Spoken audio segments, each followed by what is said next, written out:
Aujourd'hui, le Mistral s'est invité à la fête. Vous êtes toujours au Cannes Yachting Festival. Vous regardez son JT officiel. Je suis Quentin Meira et nous sommes à bord du D32 Open de chez De Antonio. Le vent est plus que jamais notre élément. Allez, il est temps d'embarquer.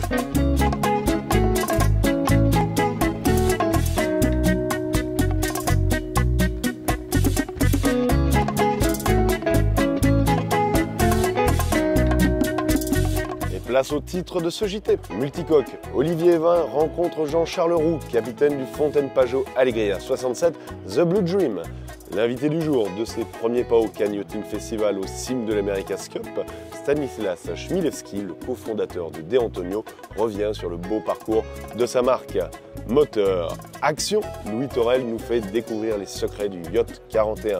Multicoque encore, Brice Le Chevalier benchmark le marché du kata avec le Léopard 42. Monocoque, Olivier Evin nous donne le goût de voguer sur toutes les mers du monde en allure 51.9. Multicoque, Olivier Evin est à bord de l'Alegria 67 et pas n'importe lequel car il est disponible à la location et pas avec n'importe qui parce que son capitaine respire l'esprit de la mer. Exactement Quentin, nous nous trouvons aujourd'hui sur un catamaran, le Fontaine Pajot 67 pieds, et pas n'importe lequel. Ce catamaran est dédié uniquement aux charters, de jolies croisières en équipage. Pour une croisière réussie, il faut avant tout un équipage qui va vous offrir une expérience absolument extraordinaire. Jean-Charles, capitaine de ce bateau, va nous expliquer tout cela en détail. Alors Olivier, génial, merci de mettre le point sur l'aventure humaine sur un bateau, parce que c'est vrai que l'équipage compte énormément dans la réussite d'un charter à la semaine. On a des clients qui viennent à bord pour passer de bonnes vacances, se détendre, changer de monde. Nous nous efforçons au maximum de faire vivre une aventure maritime et une aventure humaine et culinaire. Vous rencontrerez Sonia qui fait partie de l'équipage, qui est un personnage essentiel et levier au bateau. Car derrière une bonne assiette, on se fait plaisir. Derrière tout ça, moi je ne suis que le capitaine du bateau. L'aventure humaine, elle passe aussi par des gens qui ont des rêves, pas forcément les connaissances maritimes, mais qui ont l'envie de mettre des bateaux sur l'eau, de faire vivre un rêve aux uns et aux autres. Et ça nous permet de construire encore et encore ce vieux rêve maritime que nous avons tous. Et oui, c'est sûr, il a tout à fait raison. Après moultes expériences en Atlantique Nord, avec peu de moyens et essayer de battre des records de vitesse avec des petits bateaux, tout cela m'a servi à exporter et à partager une expérience maritime qui aujourd'hui sert aux passagers qui viennent à bord pour du charter de luxe. Donc là, on va déboucher une petite bouteille de champagne quand même parce que le rêve, ça fait partie de la fête. Et tant qu'à faire, le champagne aussi. Vous l'aurez compris, à bord de The Blue Dream, c'est avant tout l'expérience humaine qui prime. Le tout dans un confort extraordinaire, une expérience nautique évidemment, mais aussi épicurienne, une cuisine extraordinaire, des grands crus à déguster, tout ça en famille, entre amis, pour une semaine ou plusieurs semaines de charter. Super, ça m'a donné envie, mais on reste quand même un petit peu sur notre faim. Donc si tu pouvais ne retenir qu'une seule chose à bord de ce bateau, laquelle serait-elle ? Je crois qu'on a compris. Après tout, on a tous le droit de belles vacances. Et place à l'invité du jour. En 2012, lorsque Stanislas Chmielewski fondait De Antonio, peut-être que lui-même n'imaginait pas parcourir un tel chemin. Petit exposant hier, il a aujourd'hui largement étoffé sa gamme. Bonjour Stanislas. Bonjour Quentin, merci de me recevoir. Et merci de nous accueillir à bord du D32 Open. C'est très agréable. Je suis très content. Stanislas, vous êtes arrivé sur le marché à l'époque avec un seul modèle et quelques idées clés. Lesquelles étaient-elles ? Alors en 2012, comme tu dis, on est arrivé sur le marché avec quelque chose de très spécial parce qu'on était les premiers à cacher les hors-bords. Donc on a sorti notre petit bateau de 7 mètres, le D23, et avec le hors-bord caché, ça nous a donné un avantage extraordinaire et je pense que c'est ce qui a amené vraiment le succès de la marque. Vous êtes une marque hispano-suisse et il y a un petit événement de voile qui se déroule du côté de Barcelone en ce moment et vous êtes très investi dans l'America's Cup, que ce soit du côté de l'organisation que du côté d'Alinghi Red Bull Racing. On est une société qui est avec plein d'innovations. On est plein d'innovations dans la technologie de nos bateaux, dans la conception, dans le design. Mais je crois qu'on a aussi plein d'innovations, comme tu dis, dans le marketing. On a eu la chance de connaître Grant Dalton, qui est une légende néo-zélandaise de la voile, qui nous a donné la mission de créer un bateau électrique. Donc on a développé un E23, qui est un bateau très très innovant, parce que c'est un bateau qui est assisté d'un foil. et qui permet juste de lever le bateau à la surface de l'eau avec une petite motorisation et donc un prix assez accessible. Et ensuite, nous avons donné nos D50 pour le bateau comité, donc c'est le bateau Start. En parallèle, on a fait un bateau spécial, une édition spéciale limitée à 37 exemplaires de notre D37. Il s'appelle le D37 Alinghi Red Bull Racing. C'est un bateau qui est magnifique parce qu'il est aux couleurs du bateau Alinghi. Parlons peut-être du bateau sur lequel on se trouve, ce D32 Open. Hein. C'est un petit bateau dans votre gamme, mais très généreux par le confort. Parlez-nous un petit peu de l'organisation de ces espaces. Le D32, c'est le dernier arrivé dans notre gamme parce qu'on a fait des bateaux plus petits, on fait des bateaux plus grands. Maintenant, on sort un D60 aussi, donc on va vraiment sur du plus grand. Mais on n'oublie pas notre moyenne gamme. Et donc, c'est le dernier qui est sorti. Et je crois que c'est un peu, je dirais pas le petit chef-d'œuvre, mais c'est un petit peu l'accumulation de tout ce qu'on a appris pendant ces 12 ans. C'est un bateau qui navigue super bien, pas très grand, ça reste un bateau de 10 mètres, mais où on peut, comme tu vois à cette table, manger à 8 personnes, un bain de soleil à l'avant, un bain de soleil à l'arrière. Il y a tout ce qu'on peut avoir finalement sur un bateau. Et le bateau est accepté par le public, ça c'est clair.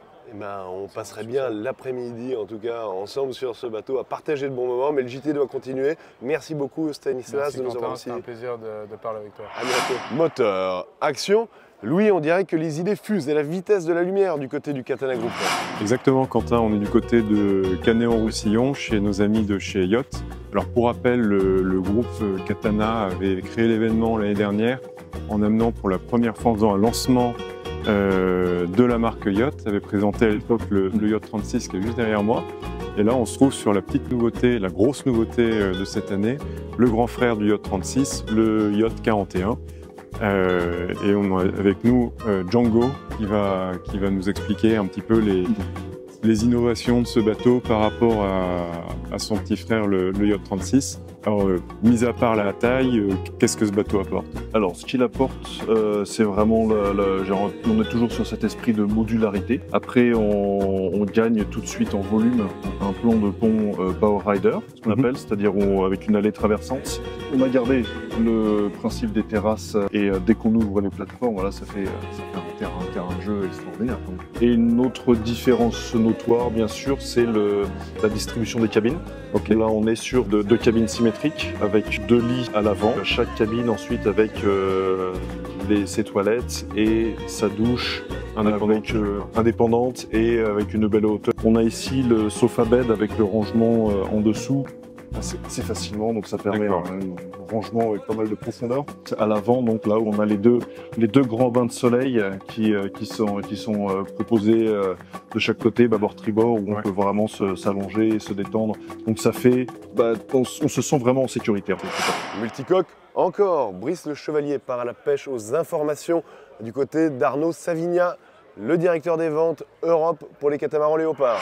Bonjour, nous sommes sur le stand Léopard, sur un Léopard 42, où nous allons rencontrer le responsable commercial pour l'Europe, Arnaud, puisque un ami membre de la Société Nautique de Genève m'a demandé de me renseigner sur les 42 pieds, les catamarans de 42 pieds. Arnaud, j'ai fait le tour de la concurrence hier, et je dois dire que Léopard doit avoir des bons arguments pour présenter son 42. Alors, ses points forts, c'est qu'il arrive à garder c'est un bateau de croisière, mais qui arrive à garder un compromis performance et confort. Encore une fois, il a beaucoup de qualités, mais n'oublions pas que ça reste un voilier, donc c'est un bateau qui glissera très bien sur l'eau, qui a un génois recouvrement, qui, dès 5 nœuds de vent, vous aurez plaisir à aller naviguer.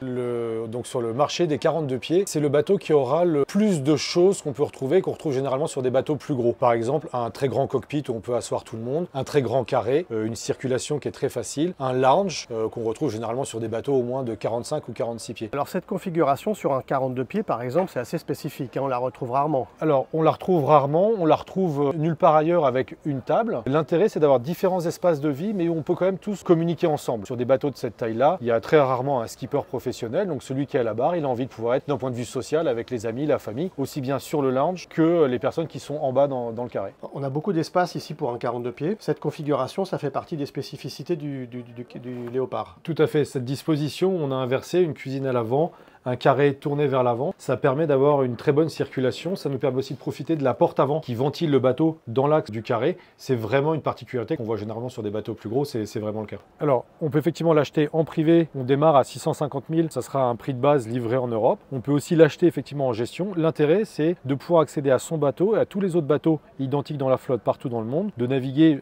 maximum 12 semaines par an. On ne s'occupe pas du bateau, on peut naviguer toujours au soleil, parce que les bases sont réparties dans le monde de façon à ce que vous puissiez toujours aller naviguer dans des endroits très agréables. Avec des revenus. Et avec effectivement des revenus garantis, c'est-à-dire que vous allez financer d'une bateau, soit directement, soit en faisant un leasing, mais on vous versera des revenus garantis tous les mois. Ok, bon, et ben ça c'est une bonne formule. Arnaud, merci beaucoup. Au plaisir. Monocoque. Olivier Evin est à bord de l'Allure 51.9. Olivier, on dirait que toi tu as des projets de grand voyage. Quentin, très bon, j'y avais pas du tout pensé. Aujourd'hui, Quentin, nous sommes sur un voilier de grand voyage avec le chantier Allure qui présente le 51.9. Suivez-moi. Qui dit bateau de grand voyage, évidemment, dit coque en aluminium, ici en forme. Pont en composite, ce qui permet d'avoir plus de rondeur. Et ce pont est recouvert de lamelles en liège, moins chaude lorsque l'on marche dessus au soleil, avec un grip qui pour autant n'est pas abrasif au toucher. Nous avons un espace cockpit qui est très grand pour un bateau de cette taille. Nous sommes quasiment à 7 mètres avec plusieurs zones. Sur cette zone où nous trouvons maintenant l'accès à la mer. Deuxième espace pour les manœuvres ici avec les winches qui sont ramenés, double poste de barre évidemment. Tous les instruments, les écoutes, les réglages, Alba et les drisses reviennent également ici, ce qui permet d'avoir un espace dégagé pour la famille. Et qui dit voilier de grand voyage dit protection. Cette belle casquette Endure vient vous protéger des éléments dans les conditions les plus difficiles, mais aussi vous protéger lorsque nous sommes au mouillage. Profitez quand même des espaces extérieurs, quel que soit le temps un petit peu. Allons découvrir l'intérieur de ce bateau. Nous sommes sur un dériveur intégral, ce qui est essentiel en grande croisière. Ça permet d'accéder au lagon, d'aller se protéger dans des rivières, car une fois la dérive relevée, évidemment le tirant d'eau est nettement réduit. Ça explique aussi cette partie salle à manger légèrement surélevée. Une belle cuisine en U, essentielle en navigation. Quel que soit le degré de gîte, vous pouvez cuisiner en toute sécurité. Des grands bacs froids à tiroirs qui fonctionne parfaitement à la gîte également. Nous avons sur la partie avant du bateau une belle cabine double ici, ainsi que sur la partie une cabine d'appoint, qui est loin d'être petite cela dit, avec 2 lits superposés. Et ce n'est pas tout, suivez-moi pour la cabine propriétaire à l'arrière. Beaucoup d'espace, une cabine en pleine largeur. Enfin, on va retrouver un accès très pratique pour le grand voyage, une fois de plus, un accès à la salle des machines où on va retrouver à peu près tous les éléments nécessaires à la bonne marche du bateau, mais aussi des accès très simples au désalinisateur, à tous les éléments qui vont vous permettre d'être totalement autonome. Il ne faut pas oublier que le groupe en large yachting et donc la marque Allure offre des formations pour le grand voyage sur tous les aspects sécurité, technique, pour que vous soyez totalement indépendant. Ce bateau Allure, et c'est une habitude du chantier, est également équipé d'une zone un petit peu technique ici, où nous retrouvons un petit peu tous les éléments qui vont vous permettre d'entretenir votre bateau en navigation. On a également pour la partie confort un lave-linge qui est intégré ici, une penderie pour les cirés, les gilets de sauvetage qui pourraient être humides. On est vraiment sur un bateau qui est prêt à partir pour une belle navigation autour du monde de 1, 2, 3 ans, voire beaucoup plus, en famille, en confort et surtout en sécurité. Pour ma part, ça serait le bateau de voyage idéal pour partir avec mes 3 enfants et mon épouse. Quentin, toi, qu'est-ce que tu penses de ce bateau de grand voyage? Olivier, je pense que tu devrais pas oublier d'embarquer ton 4e enfant, si tu vois ce que je veux dire. C'est la fin déjà de cette 3e édition du JT du Cannes Yachting Festival. N'oubliez pas de nous suivre sur la chaîne YouTube. Rendez-vous demain pour une nouvelle vidéo.